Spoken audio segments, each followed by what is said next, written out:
Hello बच्चों, चलिए प्रश्न को समझते हैं। प्रश्न है आपके सामने कि सभी तत्वों की एंथैल्पी उनकी संदर्भ अवस्था में होती है।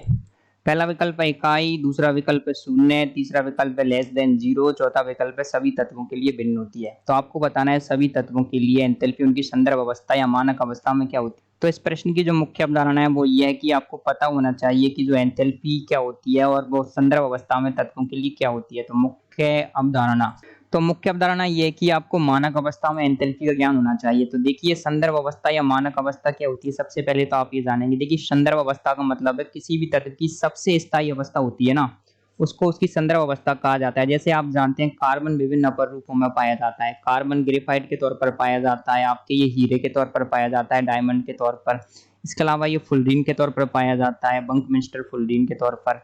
तो आप कार्बन की जो मानक अवस्था या संदर्भ अवस्था होती है ना, वो होती है आपकी ग्रेफाइट।